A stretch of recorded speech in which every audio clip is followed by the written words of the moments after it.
Krishna Krishna Hare Hare Hare Rama Hare Rama Rama Rama Hare Hare Hare Krishna Hare Krishna Krishna Krishna Hare Hare Hare Rama Hare Rama Rama Rama Hare Hare Hare Krishna Hare Krishna Krishna Krishna Hare Hare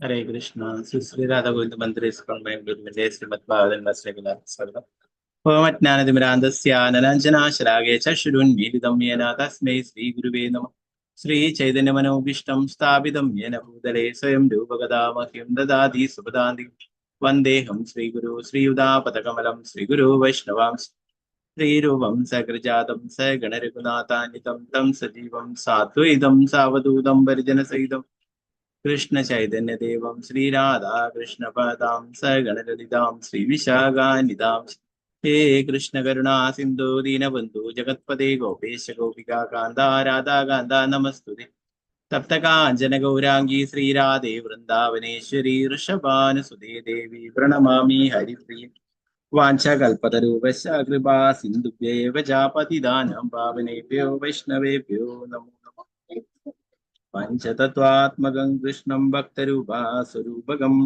भक्तावतारं भक्ताख्यां Namami भक्तशक्ति नित्यानन्दमहनौमि सर्वानन्दकरं परं हरिनामकृतं देवम् अवधूतशिरो नमो महावदिन्याय कृष्णप्रेमप्रदायते कृष्णाय कृष्णचैतन्या नाम्ने गौरतिशे नमो विष्णुपादाय कृष्णपृष्ठाय भूतले श्रीमते भक्तिवेदांत स्वामिन्निधि नामिने नमस्ते सरस्वती देवी गौरवाणी प्रचारिणे निर्विशेषा शून्यवादी पाश्चात्य देशधारिणी जय श्री कृष्णा चैतन्य प्रभु नित्यानंदा श्री अद्वैत गदाधर श्रीवासादि गौर भक्त वृंदा हरे कृष्णा कृष्ण कृष्ण हरे हरे हरे राम राम राम हरे हरे गुरुवे गौरीशंकराय राधिकाय तदारे कृष्णाय कृष्ण भक्ताय भक्ताय श्रील प्रभुपाद की जय गुरु महाराज की जय निताय गौर प्रेमानंदे हरि बोल।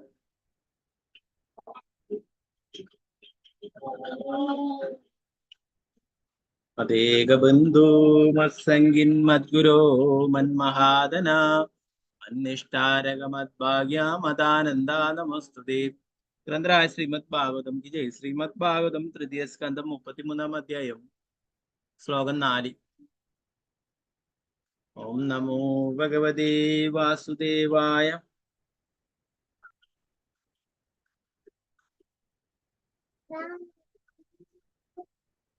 तत्त्वं मृदो मे जडरेण नादा कथं नु यस्योदरयेदस्तासीत्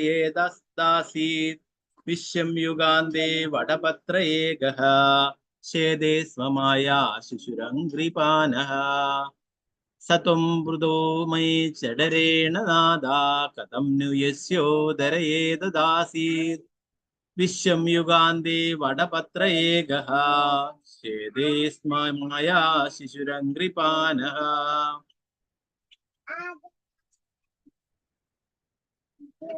सत्वं मृदो मे जडरेण नादा कथं नु यस्योदरयेददासीत् विश्वं युगान्ते वटपत्रये गः छेदे स्म माया शिशुरङ्घ्रिपाणः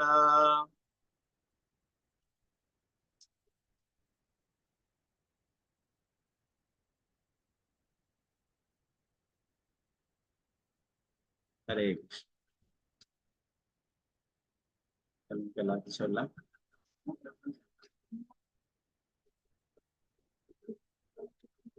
ഓം നമോ ഭഗവതേ വാസുദേവായ. ഓം നമോ ഭഗവതേ വാസുദേവായ. തത്വം മൃദോ മേ ജഡരേണ നാദഃ.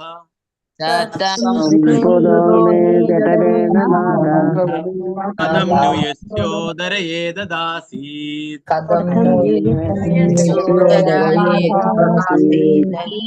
വിശ്വം യുഗാന്തേ വടപത്രയേകഃ.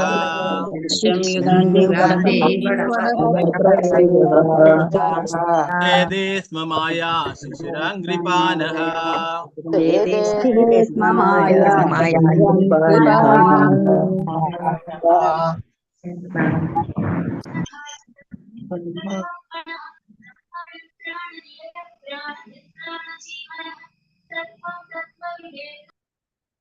ഹരേ കൃഷ്ണ. ആരാണ് ഇത്? അങ്ങനെ എല്ലാവർക്കും ഡിസ്റ്റർബൻസ് ആവും.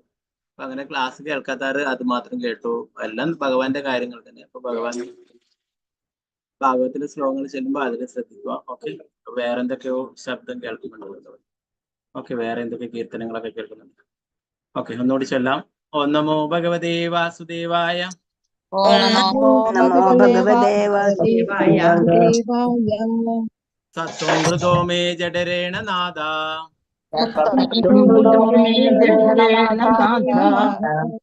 കഥം नु യസ്യോദരയേ ദദാസീത്.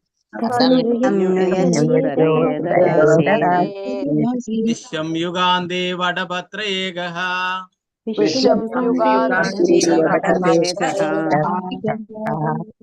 യദേ സ്മ മായാ ശിശിരാംഗ്രിപാനഃ.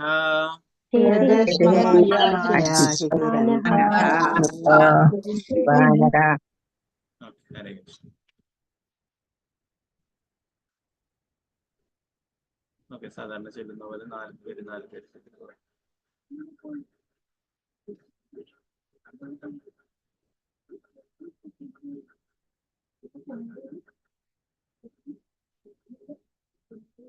പങ്കജാക്ഷി മാതാജി, വിജയനാണു മാതാജി, സീതാരാമലക്ഷ്മി മാതാജി, മാലതി. ശരി. ഹരേ കൃഷ്ണ. ഹരേ കൃഷ്ണ പ്രഭുജി. ഓം നമോ ഭഗവതേ വാസുദേവായ. തത്വം മൃദോ മേ ജഡരേണ നാദ. കഥം नु യസ്യോദരയേ ദദാസി. വിശ്വം യുഗാന്തേ വടപത്രയേകഃ. ഛേദേ സ്മ മായാ ശിശുരംഗ്രിപാനഃ. ഹരേ കൃഷ്ണ പ്രഭുജി. ഹരേ കൃഷ്ണ.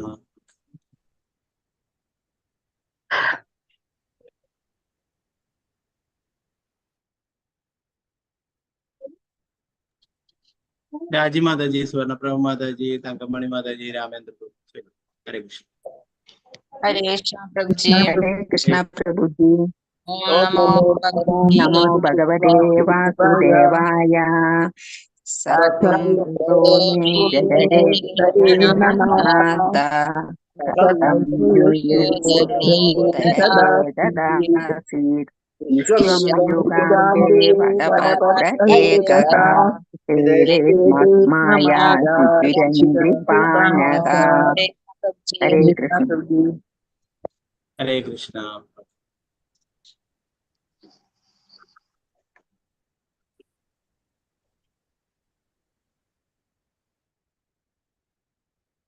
അംബുജദേവി മാതാജി, സിന്ധു മാതാജി, അനിതകുമാരി മാതാജി, വത്സലശാജി മാതാജി. ശരി. ഹരേ കൃഷ്ണ. ഹരേ കൃഷ്ണ. ഹരേ കൃഷ്ണ. ഓം നമോ ഭഗവതേ വാസുദേവായ. തത്വം മൃദോ മേ ജഡരേണ നാദ. കഥം नु യസ്യോദരയേ ദദാസി. വിശ്വം യുഗാന്തേ വടപത്രയേകഃ. ഛേദേ സ്മ മായാ ശിശുരംഗ്രിപാനഃ. ഹരേ കൃഷ്ണ പ്രഭുജി. ഹരേ കൃഷ്ണ.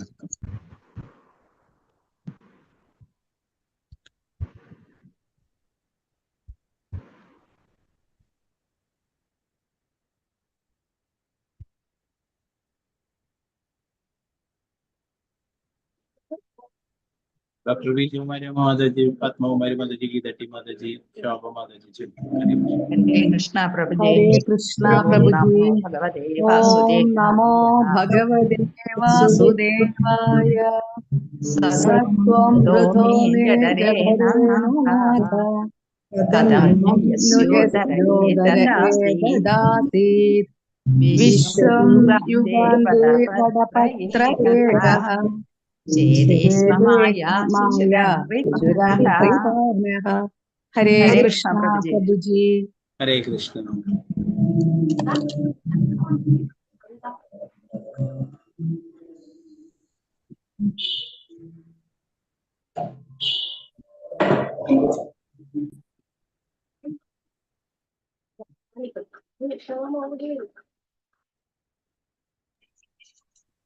മായാപ്രഭു മാതാജി, വിഷ്ണുപ്രിയ മാതാജി, ജമീല പ്രസന്ന മാതാജി, ആതിര മാതാജി.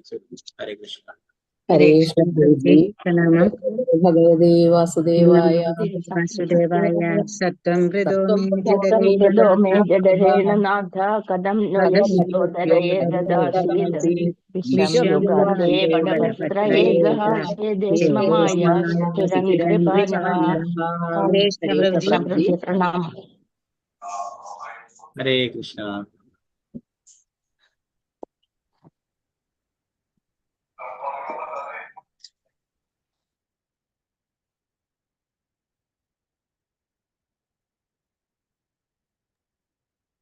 വത്സല ഗോപാല മാതാജി, ഭാരതി മാതാജി, ഗീതസി മാതാജി, ശോഭ മാതാജി. ഹരേ ഹരേ കൃഷ്ണ ഹരേ കൃഷ്ണ പ്രഭുജി. ഓം നമോ ഭഗവതേ വാസുദേവായ.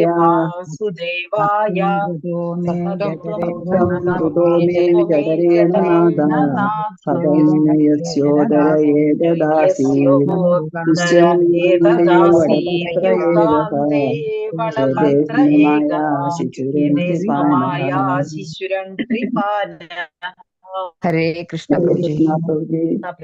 ഹരേ കൃഷ്ണ. ഹരേ കൃഷ്ണ.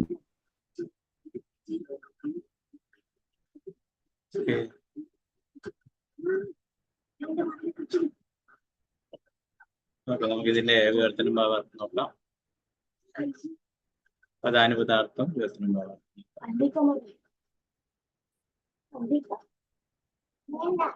സാ ആ പ്രത്യേക വ്യക്തി ത്വം അങ്ങ് വൃതഃ ജനിച്ചു മേ ജഡരേണ എന്റെ ഉദരത്താൽ നാഥ എന്റെ ഭഗവാനെ കഥം എങ്ങനെ നു അപ്പോൾ യസ്യ ആരുടെ ഉദരേ ഉദരത്തിൽ ഏതത് ഇത് ആസീത് വിശ്രമിച്ചു വിശ്വം ലോകം യുഗാന്തേ യുഗാന്ത്യത്തിൽ വടപത്രേ ഒരു ആലിലയിൽ ഏകഹ ഏകനായി ചേതേസ്മ അങ്ങ് ശയിക്കും മായ ഉൾക്കൊള്ളാനാവാത്ത ശക്തികൾക്ക് ഉടമയാവുക ശിശു ഒരു ശിശു അംഗ്രി അങ്ങയുടെ കാൽവിരൽ പാന നക്കുക. വർത്തനം ഭാവാർത്ഥം എസ് ഭക്തി വേദാന്ത സ്വാമി ശ്രീ പ്രഭുപാദിക്ക് ജയ.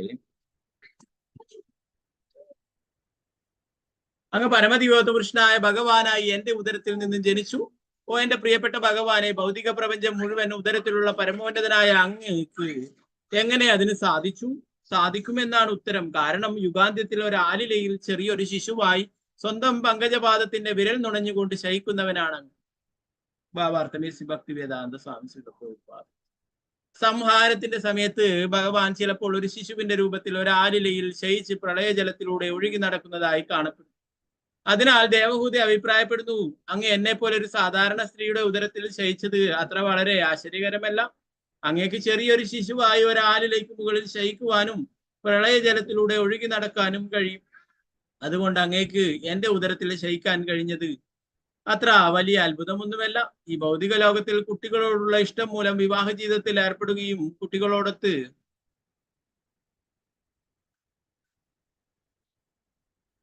ജീവിക്കുകയും ചെയ്യുന്നവർക്ക് പരമദിവോത്ത പുരുഷനായ ഭഗവാനും അവരുടെ കുട്ടിയായുണ്ടെന്ന് അതിലൂടെ അങ്ങ് ഞങ്ങളെ പഠിപ്പിച്ചു. ആലിലയിൽ ശയിച്ച ഭഗവാൻ സ്വയം തന്റെ കാൽവിരൽ നക്കി നുകർന്നു എന്നതാണ് ഏറെ അത്യാശ്ചര്യം.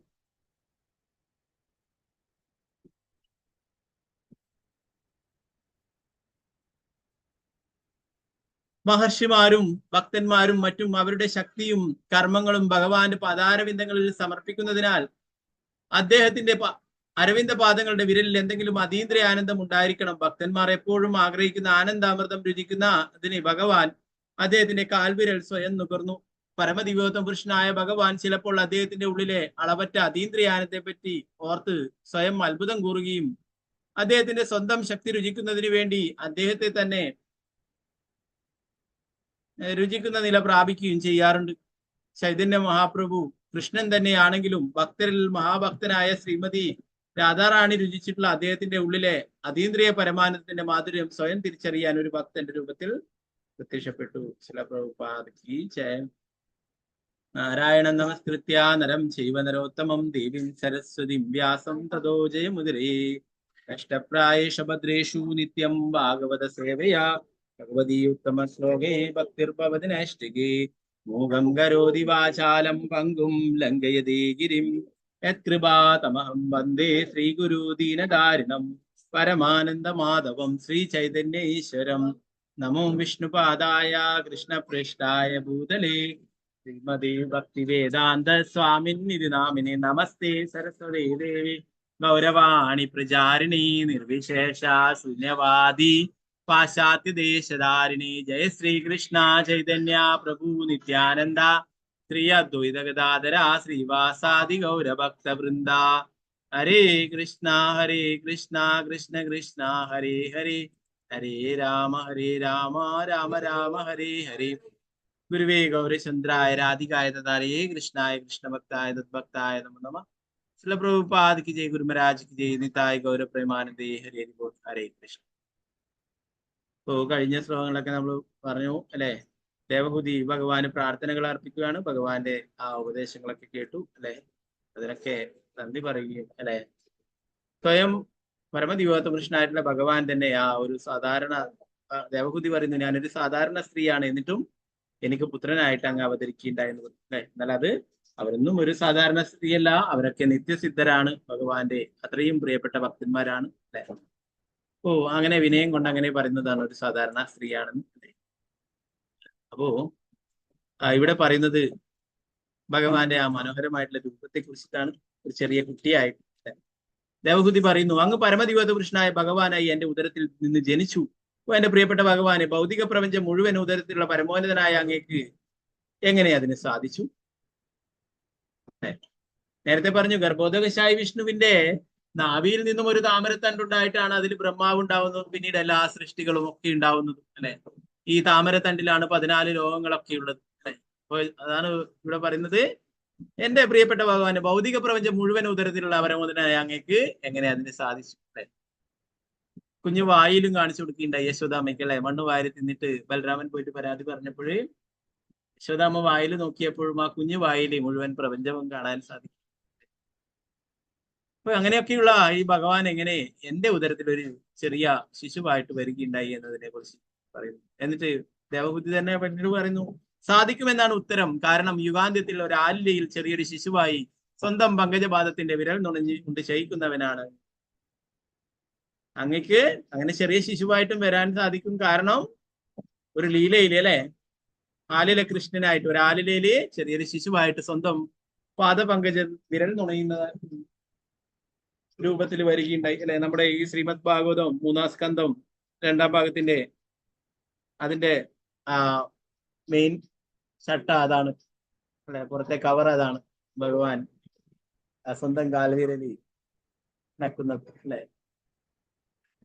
വളരെ മനോഹരമായിട്ടുള്ള ആ ഒരു രൂപമാണ് ഭഗവാന്റേത് അല്ലെ. അപ്പൊ അതിനെ കുറിച്ചിട്ട്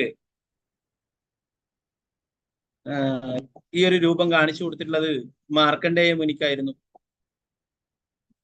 മാർക്കണ്ഡേയ മുനി ഭഗവാന്റെ ആ മായാശക്തിയെ കാണണമെന്ന് പറയുകയും മാർക്കണ്ഡേയ മുനി അവിടെ ആ നദിയിലിറങ്ങി സ്നാനം ചെയ്യുകയും ആ സമയം ഒരു വലിയ പ്രളയം ഉണ്ടാവുകയും എല്ലാം ചുറ്റിലുള്ള എല്ലാം മുങ്ങിപ്പോവുകയും അവിടെ ആ വെള്ളത്തിൽ കിടന്നിട്ട് മാർക്കണ്ഡേയ മുനി അങ്ങോട്ടും ഇങ്ങോട്ടും ഓടുകയും അത്രയും വലിയ ഒരു പ്രളയം അല്ലെ, ചെറിയൊരു പ്രളയമൊക്കെ ഉണ്ടായി കഴിഞ്ഞപ്പോൾ ഇപ്പൊ നമ്മൾ കണ്ടു അല്ലെ, ഒരു ഗ്രാമം തന്നെ ഇല്ലാതായിട്ട് അല്ലെ, എല്ലാം അതെ, അതേപോലെ വലിയൊരു പ്രളയത്തെ ഭഗവാൻ കാണിച്ചു കൊടുക്കുന്നുണ്ടായി. അപ്പൊ അതിലെ ചുറ്റിലുമുള്ള എല്ലാം പോയി, ഒന്നുമില്ല, ചുറ്റിലോ ഒന്നും തന്നെ കാണാനില്ല. അവിടെ കിടന്നിട്ട് ഒരു ദിശ തിരിയാതെ മാർക്കണ്ഡേയ മുനി അങ്ങോട്ടും ഇങ്ങോട്ടും നീന്തി തുടങ്ങി രക്ഷപ്പെടുവാനായിട്ട് ശ്രമിക്കുകയുണ്ട്. അപ്പോഴാണ് ദൂരെ നിന്നും ഒരു അരയാലിലയിൽ ഭഗവാന്റെ ഈ മനോഹരമായിട്ടുള്ള രൂപത്തെ കാണുകയുണ്ടായത്. അതിനെ കുറിച്ചിട്ട് ശ്രീല ബില്വമംഗല ഠാക്കൂർ വളരെ മനോഹരമായിട്ട് ഒരു കീർത്തനം തന്നെ എഴുതിയിട്ടുണ്ട്, അല്ലെ? ബാലമുകുന്ദാഷ്ടകം ബില്വമംഗല ഠാക്കൂർ എഴുതി. കരാരവിന്ദേന പദാരവിന്ദം മുഖാരവിന്ദേ വിനിവേശയന്തം വടസ്യ പത്രസ്യ പുതേശയനം ബാലം മുകുന്ദം മനസാ സ്മരാമി. ഭഗവാന്റെ ഈ മനോഹരമായിട്ടുള്ള, അല്ലെ, വടസ്യ പത്രസ്യ, ആലിലേലി ആ കിടന്നുകൊണ്ട് സ്വന്തം കാൽവിരൽ നക്കിക്കൊണ്ട് ഇരിക്കുന്ന ആ ഭഗവാന്റെ മനോഹരമായിട്ടുള്ള രൂപത്തെ കുറിച്ചിട്ട് ബാലമുകുന്ദാഷ്ടകം എന്ന ആ ഒരു കീർത്തനത്തിലെ വില്വമംഗല സ്വാമി അതിനെ കുറിച്ചിട്ട് പ്രകീർത്തിക്കുന്നു, ഭഗവാന്റെ ആ സൗന്ദര്യത്തെ കുറിച്ച്. ഇതിന്റെ പർപ്പട്ടിൽ എന്താ പറയുന്നത്? പ്രഭുപാദരെ, സംഹാരത്തിന്റെ സമയത്ത് ഭഗവാൻ ചിലപ്പോൾ ഒരു ശിശുവിന്റെ രൂപത്തിൽ ഒരു ആലിലയിൽ ശയിച്ച് പ്രളയജലത്തിലൂടെ ഒഴുകി നടക്കുന്നതായി കാണപ്പെടും. അതിനാൽ ദേവഹൂതി അഭിപ്രായപ്പെടുന്നു, അങ്ങ് എന്നെ പോലൊരു സാധാരണ സ്ത്രീയുടെ ഉദരത്തിൽ ശയിച്ചത് അത്ര വളരെ ആശ്ചര്യകരമല്ല. അങ്ങേക്ക് ചെറിയൊരു ശിശുവായ ഒരു ആലിലേക്ക് മുകളിൽ ശയിക്കുവാനും പ്രളയജലത്തിലൂടെ ഒഴുകി നടക്കാനും കഴിയും. അതുകൊണ്ട് അങ്ങേക്ക് എന്റെ ഉദരത്തിൽ ശയിക്കാൻ കഴിഞ്ഞത് അത്ര വലിയ അത്ഭുതമൊന്നുമല്ല. ഈ ഭൗതിക ലോകത്തിൽ കുട്ടികളോടുള്ള ഇഷ്ടം മൂലം വിവാഹ ജീവിതത്തിൽ ഏർപ്പെടുകയും കുട്ടികളോടൊത്ത് ജീവിക്കുകയും ചെയ്യുന്നവർക്ക് പരമദിവ്യപുരുഷനായ ഭഗവാനും അവരുടെ കുട്ടിയായുണ്ടെന്ന് അതിലൂടെ അങ്ങ് ഞങ്ങളെ പഠിപ്പിച്ചു. ആലിലയിൽ ശയിച്ച ഭഗവാൻ സ്വയം തന്റെ കാൽവിരൽ നക്കി നുകർന്നു എന്നതാണ് ഏറെ അത്യാശ്ചര്യം, അല്ലെ? പലരും ചെറിയ കുട്ടികളെയൊക്കെ, അല്ലെ, വിളിക്കുന്ന വേണം. അവരുടെ കുട്ടിത്തൊക്കെ കാണുമ്പോഴും ഭഗവാനെ ഓർക്കും, അല്ലെ? നമുക്ക് എന്ത് കണ്ടു കഴിഞ്ഞാലും ഭഗവാനെ ഓർമ്മിക്കാൻ സാധിക്കണം എന്ന് ഭഗവാൻ പറയുന്നു, അല്ലെ? സൂര്യചന്ദ്രന്മാരെ കാണുമ്പോഴും, അല്ലെ, ജലത്തിന്റെ രസം ഭഗവാനാണെന്ന് പറഞ്ഞു, അല്ലെ? അങ്ങനെ ഓരോരോ കാര്യങ്ങൾ കാണുമ്പോൾ, മനോഹരമായിട്ടുള്ള എന്ത് കാണുമ്പോൾ നമ്മൾ ഭഗവാനെ ഓർക്കാനായിട്ട് സാധിക്കണം. അതേപോലെ ചെറിയ കുട്ടികളെയൊക്കെ കാണുമ്പോൾ ആൾക്കാര് ഉണ്ണിക്കണ്ണന്റെ കുസൃതികളൊക്കെ ഓർമ്മിക്കും, അല്ലെ? എത്രമാത്രം കുസൃതികൾ കാണിച്ചിരുന്നു യശോദാമ്മയോട് എന്ന സമയത്ത്. അപ്പൊ അവർക്ക് അങ്ങനെയും ആ കുട്ടിയായിട്ട് ചെറിയ കുട്ടികളെ കാണുമ്പോൾ ഭഗവാനെ ഓർമ്മ, അല്ലെ? ഭഗവാൻ മുട്ടിലൊക്കെ കഴിഞ്ഞിട്ട്, അല്ലെ, കുസൃതികളൊക്കെ കാണിക്കുന്ന ആ ഒരു അനേകം ലീലകളുണ്ട്, അല്ലെ? നമ്മൾ ജന്മാഷ്ടമിയൊക്കെ വരുന്നുണ്ട്. ജന്മാഷ്ടമിക്കൊക്കെ അങ്ങനെ കൃഷ്ണ വേഷം കെട്ടിയിട്ട് കുട്ടികളൊക്കെ, ഇവിടെയൊക്കെ കോമ്പറ്റീഷൻ ഉണ്ടായിരുന്നു. അപ്പൊ കുട്ടികളൊക്കെ അങ്ങനെയുള്ള വേഷങ്ങളൊക്കെ കെട്ടിയിട്ട് ആ ലീലകളെയൊക്കെ അനുസ്മരിപ്പിക്കുന്ന പോലുള്ള പല കാര്യങ്ങളും ചെയ്യും, അല്ലെ? ഇപ്പോ ഭഗവാന്റെ പരിശുദ്ധ ഭക്തന്മാരൊക്കെ വാത്സല്യ രസത്തില് ഭഗവാന് സേവനങ്ങളൊക്കെ ചെയ്തു, അല്ലെ? അവർക്ക് ഭഗവാൻ ഒരു കുട്ടിയാണ്, അല്ലെ? കുറൂരമ്മയ്ക്ക്, അല്ലെ, നമ്മൾ വേറെ ദൂരെ സ്ഥലങ്ങളിലൊന്നും പോവേണ്ട. നമ്മുടെ ഈ കൊച്ചു കേരളത്തിലുള്ള ഗുരുവായൂർ, അല്ലെ, ഗുരുവായൂരപ്പന്റെ ഭക്തയായിട്ടുള്ള കുറൂരമ്മ, അല്ലെ, പരിശുദ്ധ ഭക്തയാണ്. ആ കുറൂരമ്മയ്ക്ക് മുന്നില് ഉണ്ണിക്കണ്ണനായിട്ട് ലീലകൾ ചെയ്യുന്നത് കുറൂരമ്മയുടെ സ്വന്തം മകനായിട്ട്, അല്ലെ, അങ്ങനെയുള്ള ലീലകൾ ചെയ്ത് കൊച്ചുകുട്ടിയായിട്ട് വികൃതികളൊക്കെ കാണിക്കുകയുണ്ടായി, അല്ലെ? യോഗിമാരും മഹർഷിമാരും ഒക്കെ 10,000-കണക്കിന് വർഷങ്ങൾ തപസ് ചെയ്യുന്നു ഒരു ദർശനം ലഭിക്കുവാനായിട്ട് ഭഗവാൻ, അല്ലെ? അതേ ഭഗവാനെ കുറൂരമ്മ എന്താ ചെയ്തിട്ടുള്ളത്? കലത്തിൽ ഇട്ടിട്ട് അടച്ചു വെച്ചു, അല്ലെ? കുസൃതി കൂടുതലായിട്ട്, വികൃതി കൂടുതലായിട്ട്, അല്ലെ? കുറൂരമ്മ വെക്കുന്ന പൂജയ്ക്ക് വെക്കുന്ന കാര്യങ്ങളൊക്കെ എടുത്ത് കഴിക്കുക, അല്ലെ? അതൊക്കെ ചെയ്യുക, അല്ലെ? ആർക്കാണ് ഇതൊക്കെ പൂജകളൊക്കെ സമർപ്പിക്കുന്നത്? ഇതേ പരമദിവ്യപുരുഷനായിട്ടുള്ള ഭഗവാൻ ഗുരുവായൂരപ്പൻ, അല്ലെ? അതേ ഗുരുവായൂരപ്പന്റെ അപ്പൻ തന്നെയാണ് ഉണ്ണിയായിട്ട് അവിടെ വന്ന് ലീലകൾ ചെയ്യുന്നത്, അല്ലെ? എന്നാൽ അങ്ങനെ ലീലകളുടെ ഭാഗമായിട്ട് കുറൂരമ്മ പിടിച്ചിട്ട് കലത്തിൽ അടക്കുകയും ചെയ്തു, അല്ലെ? അതിനെക്കുറിച്ച് പറയുന്നു, അല്ലെ? നിനക്ക് എങ്ങനെയാണ് ഈ കറുത്ത കളർ കിട്ടിയിട്ടുള്ളത്? കുറൂരമ്മ പിടിച്ചിട്ട് കലത്തിൽ അടച്ചത് കൊണ്ടാണോ എന്നൊക്കെ പറഞ്ഞിട്ട് വർണ്ണിക്കുന്നു, അല്ലെ? അപ്പോ അങ്ങനെ ധാരാളം ഭക്തന്മാരെ കാണാം, അല്ലെ? യശോദാമ്മയുടെ ലീലകൾ നമ്മൾ എപ്പോഴും ചർച്ച ചെയ്യുന്ന, അല്ലെ? യശോദാമ്മ വടിയെടുത്തിട്ട് ഓടിയപ്പോഴ് കുറെ പിന്നാലെ വടിയെടുത്ത് ഓടിയപ്പോഴ് ശിവനും ബ്രഹ്മാവും മറ്റുള്ള ദേവി ദേവന്മാരും ഇന്ദ്രനും ചന്ദ്രനും എല്ലാവരും അത്ഭുതപ്പെട്ട് നോക്കുകയുണ്ടായിരുന്നു. എന്താണ്? അവരൊക്കെ പൂജിക്കുന്ന, അവരൊക്കെ ആരാധിക്കുന്ന ആ പരമദിവ്യത്വം പുരുഷനായിട്ടുള്ള ഭഗവാനെ അടിക്കാനായിട്ട് യശോദാമ്മ പിന്നാലെ ഓടുന്നു അല്ലെ. നമ്മൾ കഴിഞ്ഞ ക്ലാസ്സിൽ പറഞ്ഞു അഹോഭാഗ്യം അഹോഭാഗ്യം നന്ദഗോപ വജഗസം അല്ലെ. എന്മിത്രം പരമാനന്ദം പൂർണ്ണം ബ്രഹ്മ സനാതനം. ബ്രഹ്മാവ് പറയുന്നു എത്ര ഭാഗ്യവാന്മാരാണ് നന്ദമഹാരാജാവും യശോദാമിയും ആ ഗോപന്മാരൊക്കെ. അവർക്ക് ഉണ്ണിയായിട്ട് അല്ലെ അവരുടെ കൂടെ ലീലകൾ ചെയ്യാൻ അല്ലെ. അതുപോലെ തന്നെ ഗോപന്മാരും എത്രമാത്രം ഭാഗ്യവാന്മാരാണെന്ന് പറയുന്നു അല്ലെ. ഗോപന്മാരെന്താ ചെയ്യാ? ഭഗവാനുമായിട്ട് കളിച്ചിട്ട് അല്ലെ ഭഗവാനോട് അവിടെ കുനിഞ്ഞു നിൽക്കാൻ പറയും. എന്നിട്ട് ഗോപന്മാരൊക്കെ അവരുടെ ഭഗവാന്റെ പുറത്ത് കയറിയിട്ടൊക്കെ കളികളിൽ ഏർപ്പെടും അല്ലെ. അപ്പോ എന്താ പറയാ, അങ്ങനെ ദേവന്മാര് പോലും അത്ഭുതപ്പെടുന്നു അങ്ങനെയുള്ള ലീലകൾ. ഒരിക്കലും ദേവന്മാര് തന്നെ വേഷം മാറിയിട്ട് ഗോപന്മാരായിട്ട് അവിടെ വരികയുണ്ടായി. ഇപ്പോ ഒരു കളിയില് ഗോപന്മാരൊക്കെ ഭഗവാനോട് അവിടെ കുനിഞ്ഞു നിൽക്കാൻ പറഞ്ഞിട്ട് ഭഗവാന്റെ പുറത്ത് കൈകൊണ്ട് ഇങ്ങനെ തട്ടിയിട്ട് മറിഞ്ഞു വീഴുന്ന ഒരു ലീലകൾ ചെയ്തുകൊണ്ടിരിക്കണം. അപ്പോഴേ അങ്ങനെ എല്ലാ ഗോപന്മാരും ചെയ്തുകൊണ്ടിരിക്കുമ്പോൾ ഇന്ദ്രനും ചന്ദ്രനും മറ്റുള്ള ദേവന്മാരൊക്കെ ഇങ്ങനെ നമുക്കും ഭഗവാനുമായിട്ട് ഒന്ന് കളിക്കാനായിട്ട് നമുക്കൊരു ഗോപനായിട്ട് വേഷം മാറിയിട്ട് പോവാം എന്ന് പറഞ്ഞിട്ട് അങ്ങനെ വേഷം മാറിയിട്ട് അവിടേക്ക് വരികയുണ്ടായി. അപ്പൊ ഗോപന്മാരൊക്കെ ഓരോരാളായിട്ട് ഭഗവാന്റെ പുറത്ത് കൈ സ്പർശിച്ചുകൊണ്ട് ചാടുകയുണ്ടായി അല്ലെ. കുട്ടികളൊക്കെ കളിക്കുന്നതാണ്, ഇങ്ങനെ കൈയൊക്കെ കുത്തിട്ട് മറിയും അല്ലെ. അപ്പൊ അങ്ങനെ മറിഞ്ഞുകൊണ്ടേയിരിക്കുന്നിടക്ക് ഇന്ദ്രനും കുട്ടിയുടെ വേഷം കെട്ടിയിട്ട് അവിടെ വരികയുണ്ടായി അല്ലെ. അടുത്തെത്തി ഭഗവാന്റെ പുറത്ത് സ്പർശിക്കാനാകുമ്പോൾ അപ്പോഴും ഈശ്വര പരമാ കൃഷ്ണ സച്ചിദാനന്ദ വിഗ്രഹ അനാദിരാതിർ ഗോവിന്ദ സർവകാരണ കാരണം ഇങ്ങനെ പറഞ്ഞിട്ട് ഗോവിന്ദമാദിപുരുഷൻ എന്ന് പറഞ്ഞിട്ട് കീർത്തനങ്ങൾ പാടുകയുണ്ടായി. എന്താ സംഭവിച്ചേ? ഗോപന്മാരൊക്കെ ചാടുന്നു, എന്നാൽ അതുപോലെ ചാടാൻ സാധിക്കുന്നത് അല്ലെ. അവിടെ ഇന്ദ്രനെ അങ്ങോട്ട് മാറ്റിയിട്ട് പിന്നീട് ചന്ദ്രനും മറ്റുള്ള ഓരോരാളായിട്ട് വരാൻ തുടങ്ങി. നീ അങ്ങോട്ട് നിൽക്ക്, നിനക്ക് കഴിയില്ലെങ്കിൽ ഞാൻ ചാടാം ഇനി അടുത്തത് എന്ന് പറഞ്ഞു. അപ്പോഴ് അവിടെ ചന്ദ്രനും വന്നപ്പോൾ അതുപോലെ തന്നെ തൊഴുതുകൊണ്ട് ഭഗവാന് കീർത്തനങ്ങൾ പാടുകയുണ്ട്, ഭഗവാനെ സ്തുതിച്ചുകൊണ്ട് പാടുകയുണ്ടായി കൈകൾ കൂപ്പിക്കൊണ്ട്. അപ്പൊ അവർക്കൊന്നും ആ ഒരു സാഖ്യ ഭാവത്തിലല്ല അവരും അല്ലെ, ദാസ്യഭാവത്തിലാണ്. ഭഗവാന്റെ സേവകരായിട്ടാണ് അവരൊക്കെ സേവനം ചെയ്യുന്നത്. എന്നാൽ ഇവിടെ ബ്രഹ്മദേവൻ പറയുന്നത് പോലെ അവരൊക്കെ ഗോപന്മാരൊക്കെ വ്രജത്തിലെ ഗോപന്മാരൊക്കെ അത്രയും ഭാഗ്യവാന്മാരാണ് അല്ലെ. അവരുടെ മിത്രമാണ് മിത്രം പരമാനന്ദം പൂർണ്ണം ബ്രഹ്മ സനാതനം എന്ന് പറഞ്ഞു. ആ പരബ്രഹ്മമായിട്ടുള്ള ഭഗവാൻ, അവരുടെ പരമദിവ്യത്വ പുരുഷനായിട്ടുള്ള ഭഗവാൻ അവരുടെ മിത്രമായിട്ടാണ് അവരുടെ കൂടെ കളിക്കുന്നത്. അത് ഒരിക്കലും ആർക്കും അനുകരിക്കാൻ സാധിക്കില്ല അല്ലെ.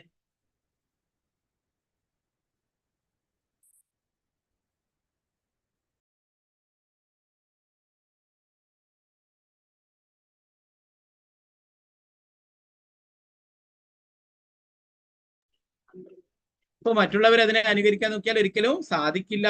അഭാവത്തിന് വ്യത്യാസമുണ്ട് അല്ലെ. അവരും സുഹൃത്തുക്കളുമായിട്ട് അവിടെ ഗോപന്മാരുമായിട്ട് ഭഗവാൻ സാഖ്യഭാവത്തിലാണ് അല്ലെ. അവരുടെ കൂടെ കളിക്കുന്നു, അവരുടെ കൂടെ ഭക്ഷണങ്ങൾ കഴിക്കുന്നു അല്ലെ. അവരുടെ വായിൽ നിന്നും പ്രസാദം എടുത്തിട്ട് ഭഗവാൻ കഴിക്കുന്നു. ഇതൊക്കെ കണ്ടിട്ടാണ് ബ്രഹ്മാവ് പോലും അത്ഭുതപ്പെട്ടിട്ടുണ്ടായത് അല്ലെ. അവരുടെ വായിൽ നിന്നും പ്രസാദം എടുത്തിട്ട് ഭഗവാൻ കഴിക്കുന്നു, ഭഗവാൻ കഴിച്ചതിന്റെ ബാക്കി അവരുടെ വായിൽ വെച്ച് കൊടുക്കുന്നു. ഇതൊക്കെ കണ്ടിട്ടാണ് ബ്രഹ്മാവ് പോലും അത്ഭുതപ്പെട്ടിട്ടുണ്ടായിരുന്നത്. അതിനെ കുറിച്ചിട്ട് ശ്രീമദ് ഭാഗവത്തിൽ പറയുന്നു.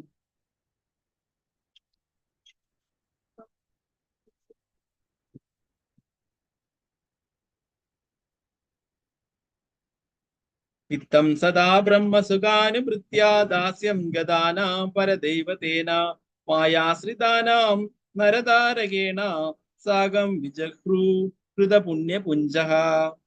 കൃത പുണ്യ പുഞ്ചഃ എന്ന് പറയുന്നു. ജന്മജന്മാന്തരങ്ങളായി ചെയ്ത പുണ്യങ്ങൾ ചെയ്തിട്ടുള്ളവരാണ് അവര് ഭഗവാൻ അത്രയും പ്രിയപ്പെട്ടവരാണ് അല്ലെ. അതൊരു വലിയൊരു ശ്ലോകമാണ്. ഞാൻ അതിന്റെ 10, 12, 7 മുതൽ 11 വരെയുള്ള ശ്ലോകങ്ങൾ, അതിന്റെ അവസാന ഭാഗങ്ങൾ ഞാൻ വായിച്ചതാണ്. അതിന്റെ ഒരു വിവർത്തനം ഞാൻ വായിക്കാം ചെറിയൊരു. എല്ലാതരം കുട്ടികളും പലതരം കളികളിൽ മുഴുകി. ചിലർ വേണു ഊതി, ചിലർ കൊമ്പുവാദ്യവും മുഴക്കി, ചിലർ വണ്ടുകളുടെ മൂളൽ അനുകരിച്ചപ്പോൾ മറ്റു ചിലർ കുയിലുകളുടെ നാദം അനുകരിച്ചു. ചിലർ നിലത്ത് പക്ഷികളുടെ നിഴലിന് പിന്നാലെ ഓടി അവ പറക്കുന്നത് അനുകരിച്ചു. ചിലർ അരയന്നങ്ങളുടെ മനോഹര ചലനങ്ങളും നിൽപ്പുകളും അനുകരിച്ചു. ചിലർ കുറ്റികൾക്കൊപ്പം ചെന്ന് നിശബ്ദരായി സ്ഥിതി ചെയ്തു. ഇനിയും ചിലർ മയിലുകൾക്കൊപ്പം നൃത്തമാടി. ചില കുട്ടികൾ മരങ്ങളിലെ കുട്ടിക്കുരങ്ങുകളെ ആകർഷിക്കുവാൻ ശ്രമിച്ചു. ചിലർ കുരങ്ങന്മാരെ അനുകരിച്ച് മരങ്ങൾ കയറുകയും കൊഞ്ഞനം കുത്തുകയും ചെയ്തു. ഒരു ശാഖയിൽ നിന്ന് മറ്റൊന്നിലേക്ക് ചാടുകയും ചെയ്തു. ചില ബാലന്മാർ വെള്ളച്ചാട്ടങ്ങൾക്ക് അടുത്ത് വന്ന് തവളകൾക്കൊപ്പം ചാടി നദി കുറുകെ കടക്കുകയും സ്വന്തം പ്രതിബിംബം വെള്ളത്തിൽ കണ്ട് ചിരിക്കുകയും ചെയ്തു. സ്വന്തം ശബ്ദം മാറ്റലിക്കൊള്ളുന്നത് കേട്ട് അവരതിനെ ശകാരിക്കും. അങ്ങനെ ആ ഗോപബാലന്മാർ ജ്ഞാനികൾ, അവർ ലയിച്ചു ചേരാൻ ആഗ്രഹിക്കുന്ന ബ്രഹ്മജ്യോതിസിന്റെ ഉറവിടും നിത്യമായ ദാസ്യഭാവം കൈക്കൊണ്ട ഭക്തന്മാർക്ക് പരമദൈവത്വ കൃഷ്ണനും സാധാരണക്കാർക്ക് മറ്റൊരു സാധാരണ കുട്ടിയുമായ കൃഷ്ണനൊപ്പം വിളയാടി രസിച്ചു. ആ ഗോപബാലന്മാർക്ക് ജന്മജന്മാന്തരങ്ങളായി സ്വരുക്കൂട്ടിയ പുണ്യത്തിന്റെ ഫലമായാണ് പരമദൈവത്വ കൃഷ്ണനുമായി ഇങ്ങനെ ബന്ധപ്പെടാൻ സാധിച്ചത്. അവരുടെ മഹാഭാഗ്യത്തെ എങ്ങനെ വിവരിക്കാനാവും?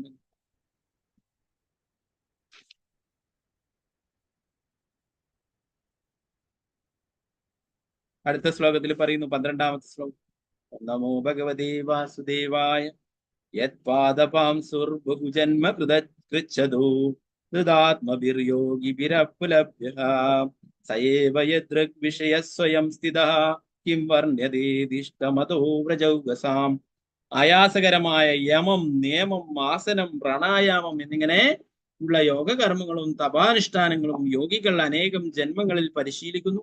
എന്നാലും മനോനിയന്ത്രണം കാലക്രമേണ പൂർണ്ണമായി നേടിക്കഴിഞ്ഞ ശേഷവും പരമദൈവത്വ കൃഷ്ണന്റെ പാദപങ്കജങ്ങളിൽ നിന്ന് ഒരു തരി മണ്ണ് പോലും അവർക്ക് രുചിക്കുവാൻ സാധിക്കില്ല. അങ്ങനെ ഇരിക്കെ ഭഗവാൻ കൂടെ ജീവിക്കുകയും അദ്ദേഹത്തെ മുഖാമുഖം കാണുകയും മുഖത്തോട് മുഖം കാണുകയും ചെയ്ത വ്രജഭൂമിയായ വൃന്ദാവനവാസികളുടെ മഹാഭാഗ്യത്തെ എങ്ങനെ വർണ്ണിക്കാനാണ്? അപ്പൊ ഇത് അകാസുര വധം കഴിഞ്ഞിട്ട് ഉള്ള ആ ലീലകളെ കുറിച്ചിട്ട് പറഞ്ഞു കൊടുക്കുന്നതാണ്. പരീക്ഷിത്ത് മഹാരാജാവ് ചോദിക്കുകയുണ്ടായി, അല്ലെ? ഓരോരിക്കയും ചോദിക്കുകയുണ്ടായി, പിന്നീട് എന്താണ് സംഭവിച്ചത്, അല്ലെ? ബ്രഹ്മവിമോഹന ലീലയ്ക്ക് ശേഷം എന്താണ് സംഭവിച്ചത് എന്നൊക്കെ ചോദിക്കുന്നത്. ആ ഭാഗങ്ങൾ നമുക്കിത് ഭഗവാൻ സഹായിക്കുകയാണെങ്കിൽ നമുക്ക് വിശദമായിട്ട് ഇതൊക്കെ വിശദമായിട്ട് പഠിക്കാം. അതൊക്കെ ദശമസ്കന്ധത്തിൽ വരുന്നതാണ് ഈ ലീലയെ കുറിച്ച് പറയാൻ. ഓക്കെ അല്ലെ? ദാമോദര മാസമൊക്കെ വരാൻ പോകുന്നതാണ്, അല്ലെ? കുന്തി മഹാറാണിയും പറയുകയുണ്ടായി, അല്ലെ? ഭഗവാന്റെ ആ ലീലകളെ കുറിച്ച് കുന്തി ദേവിയുടെ പ്രാർത്ഥനകളിൽ പറയുന്നുണ്ട്. നമോ ഭഗവതേ വാസുദേവായ ഗോപ്യാദേ ത്വയി കൃതാഗസിതാമദാവ യാദേ ദശാശ്രുകലിലാഞ്ചന സംഭ്രമാശം വക്ത്രം നിനീയത് ഭയഭാവനയാസ്തിദസ്യാ സാമാം വിമോഹയതി വീരവി യദ്വിവേദി. എന്റെ പ്രിയപ്പെട്ട കൃഷ്ണ, അങ്ങൊരിക്കൽ വികൃതി കാട്ടിയപ്പോൾ യശോദാ മാതാവ് അങ്ങയെ ബന്ധിക്കുവാനായി കയറെടുത്തു. അപ്പോൾ അങ്ങ് കലങ്ങിയ നയനങ്ങൾ അസുക്കളാൽ നിറയുകയും ആ കണ്ണുനീരാൽ അങ്ങയുടെ നയനങ്ങളിലെ കൺമഷി കലങ്ങുകയും ചെയ്തു. ഭയാരൂപം പൂണ്ട സത്വം പോലും അങ്ങയെ ഭയപ്പെടുന്നുവെങ്കിലും അങ്ങ് ഭീതി പൂണ്ടവനായി കാണപ്പെട്ടു. ഈ കാഴ്ച നിശ്ചയമായും എനിക്ക് അമ്പരപ്പുളവാക്കുക, അല്ലെ? എല്ലാവരുടെയും ഭയങ്ങൾ ഇല്ലാതാക്കുന്നതാണ് ഭഗവാൻ, അല്ലെ? ആ ഭഗവാൻ യശോദാമ്മ, അല്ലെ, വടിയെടുത്തിട്ട് പിന്നാലെ പായിക്കും കയറെടുത്ത് ബന്ധിക്കുകയൊക്കെ ചെയ്തപ്പോഴേ കരഞ്ഞുകൊണ്ട്, അല്ലെ, ഇങ്ങനെ ഒരു കണ്ണൊക്കെ തിരികിയിട്ടുള്ള ഒരു മനോഹരമായിട്ടുള്ള ഭഗവാന്റെ ഫോട്ടോ കാണും, അല്ലെ? അപ്പൊ അങ്ങനെ കൺമഷിയൊക്കെ പുരണ്ടുകൊണ്ട് ആ കരഞ്ഞുകൊണ്ട് നിൽക്കുന്ന ആ ഒരു അവസ്ഥ കണ്ടിട്ട് പറയുന്നു, ഇത് എനിക്ക് മനസ്സിലാവുന്നില്ല, അല്ലെ? ഭഗവാന്റെ ലീലകൾ അതാണ്, ആർക്കും മനസ്സിലായില്ല, അതീന്ദ്രിയമായിട്ടുള്ള ലീലകളാണ്.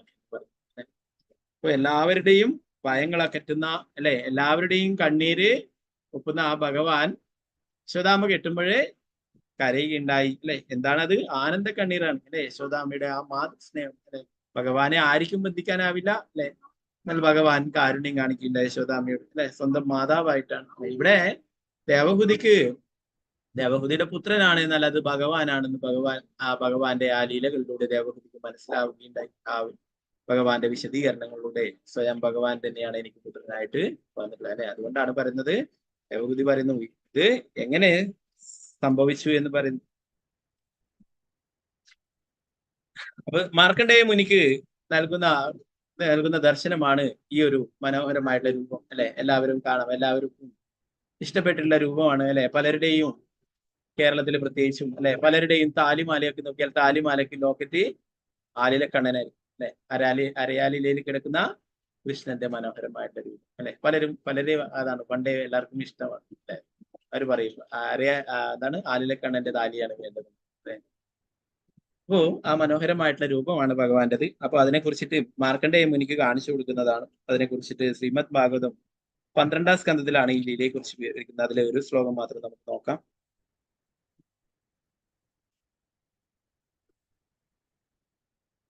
ഒരു 22 മുതൽ 25 വരെ വരുന്ന ഒരു ശ്ലോകമാണ്. അപ്പൊ ആ പ്രളയം ഉണ്ടായപ്പോൾ ഒരു വൃക്ഷത്തിന്റെ വടക്ക് കിഴക്കുള്ള ഭാഗത്തിന്റെ ശിഖരത്തിലെ ഒരു ആലിലയിൽ ഒരാൺ ശിശു ജയിക്കുന്നത് മാർക്കണ്ഡേയൻ കണ്ടു. ആ ശിശുവിന്റെ തേജസ് അന്ധകാരത്തെ ഗ്രഹിച്ചുകൊണ്ടിരുന്നു.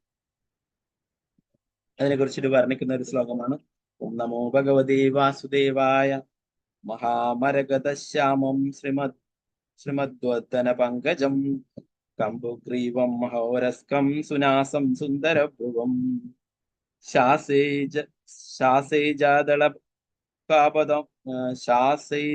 ശാസൈജാദളകാപാദം കമ്പു ശ്രീകർണദാഡിമം വിദ്രുമാദരഭാസേഷ ശോണായിദാസുദാസ്മിതം പത്മഗർഭാരുണാപാംഗം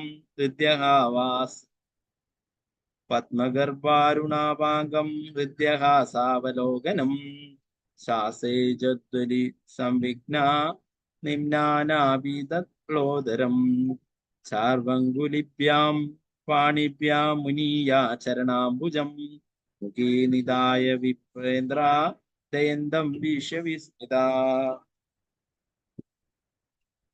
ഒരു ശിശുവിന്റെ ശ്യാമവർണം ഒരു കുറ്റമറ്റ മരതകത്തിൻ്റെതുപോലെയും അദ്ദേഹത്തിന്റെ മുഖാംബുജം സൗന്ദര്യ സമൃദ്ധവും കണ്ടം ഒരു ശംഖിന്റെ രേഖകൾ പോലുള്ള അടയാളങ്ങളോട് കൂടിയതുമായിരുന്നു. വിശാലമായ വക്ഷസും വടിവത്ത നാസികയും മനോഹരമായ കൺപുരികങ്ങളും ഉണ്ടായിരുന്ന അദ്ദേഹത്തിന്റെ സുന്ദരമായ കർണങ്ങൾ മാതള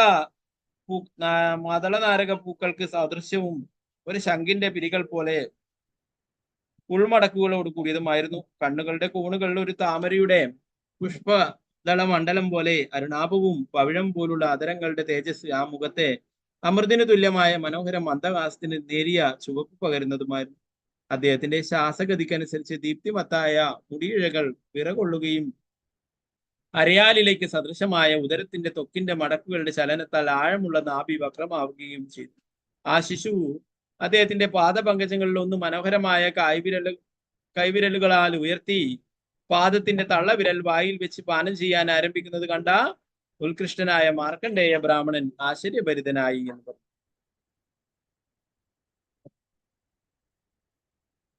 ഭാവാർത്ഥമേസി ഭക്തിവേദാന്ത സ്വാമി ശ്രീല പ്രഭുപാദ്. ആ ശിശു പരമദിവോത്തമ പുരുഷനായ ഭഗവാനായിരുന്നു. ശ്രീല വിശ്വനാഥ ചക്രവർത്തി ഠാക്കൂറിന്റെ അഭിപ്രായത്തിൽ കൃഷ്ണ ഭഗവാൻ ധാരാളം ഭക്തന്മാർ എന്റെ പാദപങ്കജങ്ങളുടെ അമൃത് നുകരാൻ കൊതിക്കുന്നു, അതുകൊണ്ട് ഞാൻ സ്വയം ആ അമൃത് അനുഭവിക്കട്ടെ എന്നിങ്ങനെ അത്ഭുതം കൂറിയ പ്രകാരം ഭഗവാൻ ഒരു സാധാരണ ശിശുവിനെ പോലെ കളിയാടിക്കൊണ്ട് അദ്ദേഹത്തിന്റെ തള്ളവിരൽ പാനം ചെയ്യാൻ ആരംഭിച്ചു. പ്രഭുപാദർ ഇവിടെ ചില വിശ്വനാഥ ചക്രവർത്തി ഠാക്കൂർ പറഞ്ഞിട്ടുള്ള കാര്യം പറയുന്നു. പ്രഭുപാദ് പറയുന്നു, എല്ലാ ഭക്തന്മാരും ഭഗവാന്റെ ചരണത്തെയാണ് ആശ്രയം പ്രാപിക്കുന്നത് അല്ലെ. ഭഗവാന്റെ ആ പാദധൂളികളെ ലഭിക്കുവാനായിട്ട് അല്ലെ. അക്രൂരനെ പോലുള്ള ഭക്തന്മാരൊക്കെ അവിടെ വൃന്ദാവനത്തിൽ വീണു ഉരുളുകയുണ്ടായി അല്ലെ. അപ്പോ ആ എല്ലാവരും ആഗ്രഹിക്കുന്ന ഭഗവാന്റെ എല്ലാവരുടെയും ആകർഷണമായിട്ടുള്ള ഭഗവാന്റെ പാദപങ്കജങ്ങള് അതിന്റെ അമൃത് നുകരാനായിട്ട് ഭഗവാൻ തന്നെ ആഗ്രഹിച്ചു. അങ്ങനെ സ്വയം അതിന്റെ അമൃത് നുകരാനായിട്ട് ഭഗവാൻ സ്വയം ആഗ്രഹിച്ചു. അതുകൊണ്ട് തന്റെ ആ കാലിലെ തള്ളവിരലെടുത്തിട്ട് കൈകൊണ്ട് പിടിച്ചുകൊണ്ട് നുകരുകയുണ്ടായി അല്ലെ. ചെറിയ കുട്ടികളൊക്കെ കാണാം, പലപ്പോഴും ചെറിയ കുട്ടികളൊക്കെ ഇങ്ങനെ കളിക്കുന്നതൊക്കെ കാണാം അല്ലെ. അവര് കാലിന്റെ വിരലൊക്കെ പിടിച്ചിട്ട് കൊണ്ടുവന്നിട്ട് വായിലൊക്കെ ആക്കും അല്ലെ. അപ്പൊ ഇത് ഭഗവാൻ ചെയ്തിട്ടുള്ള കാര്യമാണ് അല്ലെ. ഭഗവാൻ ആ അമൃത് നുകർന്നതാണെന്ന് പറയുന്നു. ഭഗവാൻ ഒരു സാധാരണ ശിശുവിനെ പോലെ കളിയാടിക്കൊണ്ട് അദ്ദേഹത്തിന്റെ തള്ളവിരൽ പാനം ചെയ്യാൻ ആരംഭിച്ചു. ആ ശിശുവിനെ കണ്ട മാർക്കണ്ഡേയന്റെ എല്ലാ തളർച്ചയും നീങ്ങി. തീർച്ചയായും അദ്ദേഹത്തിന്റെ സന്തോഷം അത്രയധികമായിരുന്നതിനാൽ മാർക്കണ്ഡേയന്റെ ഹൃദയപത്മവും പങ്കജനേത്രങ്ങളും പൂർണ്ണമായി വിടരുകയും അദ്ദേഹത്തിന്റെ ശരീരത്തിലെ രോമങ്ങൾ എഴുന്നേറ്റ് നിൽക്കുകയും ചെയ്തു. ആ അത്ഭുത ശിശുവിന്റെ വ്യക്തിത്വത്തെക്കുറിച്ച് ആശയക്കുഴപ്പത്തിലായ അദ്ദേഹം ശിശുവിനെ സമീപിച്ചു.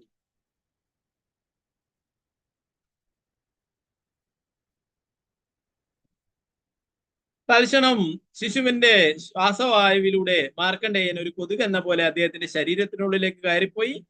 അവിടെ മുനി സമഗ്ര ലോകവും അതിന്റെ സംഹാരത്തിനു മുമ്പുണ്ടായിരുന്ന പോലെ തന്നെ ദർശിച്ചു. ആ ദർശനത്താൽ മാർക്കണ്ഡേയൻ അത്യന്തം അമ്പരന്ന് അന്തം വിട്ടു എന്ന് പറയും. എന്താ സംഭവിച്ചത്? ഭഗവാന്റെ ശ്വാസം എടുക്കുമ്പോൾ ആ വായുവിലേക്ക് കൂടി മാർക്കണ്ഡേയനും ഉള്ളിൽ ഒരു കൊതുകിനെ പോലെ ഉള്ളിൽ പോവുകയും ഭഗവാന്റെ ഉള്ളിൽ ആ എല്ലാ ലോകത്തെയും കാണാനായിട്ട് സാധിച്ചു, പഴയ പോലെ കാണാനായിട്ട് സാധിച്ചു എന്ന് പറയും. ഇതൊക്കെ കണ്ടിട്ട് മാർക്കണ്ഡേയൻ അമ്പരന്നു എന്ന് പറയുന്നു. മുനി വിശ്വപ്രപഞ്ചം മുഴുവൻ ദർശിച്ചു. ആകാശം, സ്വർഗങ്ങളും ഭൂമിയും, നക്ഷത്രങ്ങൾ, പർവ്വതങ്ങൾ, സമുദ്രങ്ങൾ, മഹാദ്വീപുകളും ഭൂഖണ്ഡങ്ങളും, ഓരോ ദിക്കിലും ഉള്ള വിസ്തരണങ്ങൾ, സാത്വികരും ആസുരികരുമായ ജീവികൾ, വനങ്ങൾ, രാജ്യങ്ങൾ, നദികൾ, നഗരങ്ങളും ഖനികളും, കാർഷിക ഗ്രാമങ്ങളും, പശുക്കളുടെ മേച്ചിൽ സ്ഥലങ്ങളും, സമൂഹത്തിലെ ആധ്യാത്മികവും തൊഴിൽപരവുമായ വിവിധ വിഭാഗങ്ങളുടെ പ്രവൃത്തികൾ, സൃഷ്ടിയുടെ അടിസ്ഥാന ഘടകങ്ങളെ അവയുടെ ഉപോൽപ്പന്നങ്ങളോടുകൂടിയും, അതുപോലെ ബ്രഹ്മാവിന്റെ ദിവസങ്ങളിൽ എണ്ണമറ്റ യുഗങ്ങളെ ക്രമീകരിക്കുന്ന കാലത്ത് തന്നെയും, കൂടാതെ ഭൗതിക ജീവിതത്തിലെ ഉപയോഗത്തിന് വേണ്ടി സൃഷ്ടിക്കപ്പെട്ടുള്ള മറ്റെല്ലാം തന്നെയും അദ്ദേഹം ദർശിച്ചു. ഇവയെല്ലാം തന്നെ അദ്ദേഹത്തിന് മുമ്പേ യഥാർത്ഥം എന്ന് തോന്നുന്ന വിധം ഉണ്ടായിരുന്നു. ഇതൊക്കെ എവിടെയാ കണ്ടത്? ഭഗവാന്റെ ഉള്ളിൽ പോയപ്പോ ഇതൊക്കെ കാണാൻ.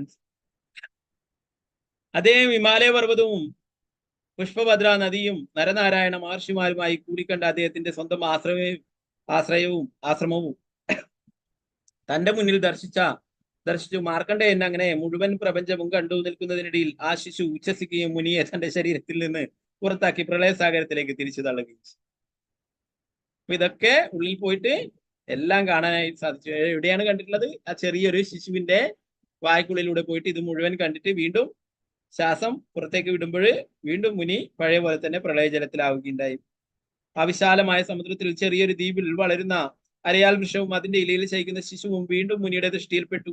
ശിശു ഒരു പുഞ്ചിരിയോടെ സ്നേഹത്തിന്റെ അമൃത് പുരട്ടിയ കൺകോടുകളിൽ കടാശിക്കുകയും മാർക്കണ്ഡേയൻ തന്റെ കണ്ണുകളാൽ അദ്ദേഹത്തെ ഹൃദയത്തിലെ ആവാഹിക്കുകയും ചെയ്തു. അത്യന്തം വിശുദ്ധമായ മുനി അതീന്ദ്രിയനായ പരമദിവ്യത്വ പുരുഷൻ ഭഗവാനെ വാരി പുണരാൻ ഓടിച്ചെന്നു.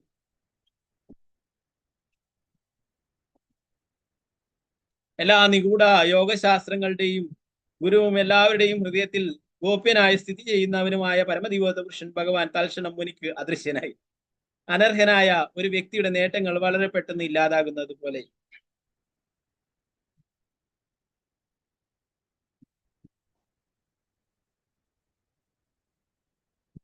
ഭഗവാൻ അപ്രത്യക്ഷമായതോടുകൂടി ആൽമരവും പ്രളയാബ്ദിയും ലോകത്തിന്റെ വിഘടനവും എല്ലാം ക്ഷണനേരം കൊണ്ട് അദൃശ്യമാവുകയും മുൻപുള്ളതുപോലെ മാർക്കണ്ഡേയൻ അദ്ദേഹത്തിന്റെ സ്വന്തം ആശ്രമത്തിൽ തിരികെ വന്നതായി അദ്ദേഹത്തിന് സ്വയം കാണാനും കഴിഞ്ഞു എന്ന് പറയും.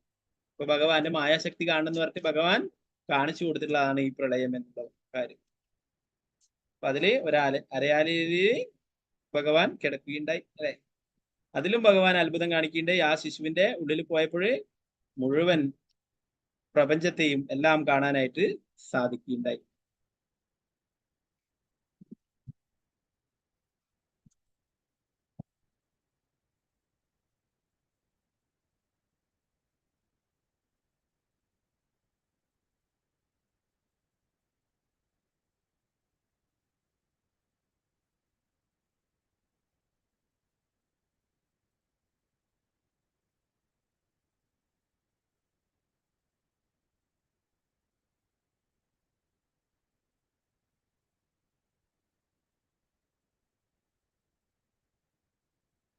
നേരത്തെ ചോദിക്കുന്നുണ്ട് അതിനെ കുറിച്ചിട്ട്. പറയുന്നുണ്ട്. എന്താണ് പറയുന്നത് വെച്ച് കഴിഞ്ഞാല് ഭഗവാനോട് പറയുന്നത്, മാർക്കണ്ഡേയ മുനി പറയുന്നത്,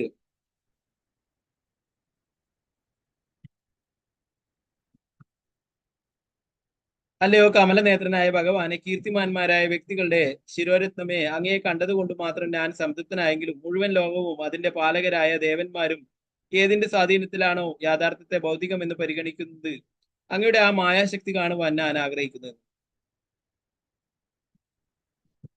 ഭഗവാന്റെ മായാശക്തി സ്വാധീനത്തില് ഈ ഭൗതികമായിട്ടുള്ള എല്ലാ വസ്തുക്കളെയും യാഥാർത്ഥ്യമായിട്ട് കരുതുന്നു. അത് കാണണം എന്ന് പറഞ്ഞു അല്ലെ. അതുകൊണ്ട് ഭഗവാൻ അങ്ങനെയുള്ള ആ രൂപം കാണിച്ചു കൊടുക്കുകയും ചെയ്തു. അത് കണ്ടിട്ട് അല്ലെ ഭയപ്പെടുകയുണ്ടായി. അപ്പോൾ ഭഗവാൻ ഒരു ശിശുവായിട്ട് മാർക്കണ്ഡേയ മുനിക്ക് ദർശനം നൽകിയിട്ടുണ്ടായി. പിന്നീട് എല്ലാം പഴയതുപോലെ ആവുകയും മാർക്കണ്ഡേയ മുനി തന്റെ ആശ്രമത്തിൽ എത്തുകയും ചെയ്തു. ആ ഒരു മനോഹരമായിട്ടുള്ള രൂപമാണ് നമ്മൾ നേരത്തെ കണ്ടിട്ടുള്ളത് അല്ലെ. നമ്മുടെ ഇപ്പൊ എടുക്കുന്ന മൂന്നാം സ്കന്ധത്തിന്റെ കവർ ചട്ടി തന്നെ അതാണ്. ആ ഒരു ലീല. മഹർഷിമാരും ഭക്തന്മാരും മറ്റും അവരുടെ ശക്തിയും കർമ്മങ്ങളും ഭഗവാന്റെ പാതാരവിന്ദങ്ങളിൽ സമർപ്പിക്കുന്നതിനാൽ അദ്ദേഹത്തിന്റെ അരവിന്ദ പാദങ്ങളുടെ വിരലിൽ എന്തെങ്കിലും അതീന്ദ്രിയ ആനന്ദം ഉണ്ടായിരിക്കണം. ഭക്തന്മാർ എപ്പോഴും ആഗ്രഹിക്കുന്ന ആനന്ദാമൃതം രുചിക്കുന്നതിന് ഭഗവാൻ അദ്ദേഹത്തിന്റെ കാൽവിരൽ സ്വയം നുകർന്നു. പരമദിവ്യത്വ പുരുഷനായ ഭഗവാൻ ചിലപ്പോൾ അദ്ദേഹത്തിന്റെ ഉള്ളിലെ അളവറ്റ അതീന്ദ്രിയ ആനന്ദം പറ്റി ഓർത്ത് സ്വയം അത്ഭുതം കുറുകയും അദ്ദേഹത്തിന്റെ സ്വന്തം ശക്തി രുചിക്കുന്നതിന് വേണ്ടി അദ്ദേഹം തന്നെ രുചിക്കുന്ന നില പ്രാപിക്കുകയും ചെയ്യാറുണ്ട്. ചൈതന്യ മഹാപ്രഭു കൃഷ്ണൻ തന്നെയാണെങ്കിലും ഭക്തരിൽ മഹാഭക്തിയായ ശ്രീമതി രാധാറാണി രുചിച്ചിട്ടുള്ള അദ്ദേഹത്തിന്റെ ഉള്ളിലെ അതീന്ദ്രിയ പരമാനന്ദത്തിന്റെ മാധുര്യം സ്വയം തിരിച്ചറിയാൻ ഒരു ഭക്തന്റെ രൂപത്തിലെ പ്രത്യക്ഷപ്പെട്ടു. അല്ലെ, ചൈതന്യ മഹാപ്രഭു പ്രത്യക്ഷപ്പെട്ടതിന്റെ കാരണങ്ങൾ നേരത്തെ നമ്മൾ ചൈതന്യ ചരിതാമൃതത്തിൽ പഠിക്കുമ്പോൾ പറയുകയുണ്ടായി. അല്ലെ, ഭക്തന്മാരെ അനുഭവിക്കുന്ന ആനന്ദം തിരിച്ചറിയാനായിട്ട്, അല്ലെ, ആ ഒരു ഭക്തന്റെ രൂപത്തിൽ സാക്ഷാൽ ഭഗവാൻ തന്നെ ശ്രീ ചൈതന്യ മഹാപ്രഭു തന്നെ വരികയുണ്ടായി. അല്ലെ, രാധാറാണിയുടെ ഭാവത്തിൽ. അല്ലെ, അതാണ് ജഗന്നാഥപുരിയിലൊക്കെ ലീലകളെ കുറിച്ച് പറഞ്ഞത്. അല്ലെ, ജഗന്നാഥൻ സ്വയം കൃഷ്ണൻ തന്നെ, അല്ലെ, രാധാറാണിയെ പിരിഞ്ഞിരിക്കുന്ന കൃഷ്ണനായിട്ടും, അല്ലെ, ശ്രീ ചൈതന്യ മഹാപ്രഭു കൃഷ്ണനെ പിരിഞ്ഞിരിക്കുന്ന രാധാറാണിയുടെ ഭാവം. സാക്ഷാൽ ഭഗവാൻ തന്നെ ഇങ്ങനെ ലീലകൾ ചെയ്യാനായിട്ട് പലപ്പോഴും വരുന്നുണ്ട് എന്നുള്ള കാര്യം പ്രഭുപാദൻ പറഞ്ഞു. വൃന്ദരായ ശ്രീമദ് ഭാഗവതം വിജയ ശ്രീ പ്രഭുപാദ് ഗുരുമരാജ് വിജയ നിതായ ഗൗരപ്രമാനന്ദേ ഹരേ ഹരേ കൃഷ്ണ. പഞ്ചകൽപതരൂപശ കൃപാ സിന്ധുഭ്യേവച പതിദാനം പാവനേഭ്യോ വൈഷ്ണവേഭ്യോ നമോ നമഃ. അനന്തഗുരു വൈഷ്ണവ വിജയ ശ്രീ പ്രഭുപാദ് ഗുരുമരാജ് വിജയ നിതായ ഗൗരപ്രമാനന്ദേ ഹരേ ഹരേ കൃഷ്ണ. ഇന്നടുത്ത ഭാഗങ്ങൾ എന്തെങ്കിലും സംശയങ്ങൾ ഉണ്ടെങ്കിൽ നമുക്ക് ക്ലാസ് ചുരുക്കാം.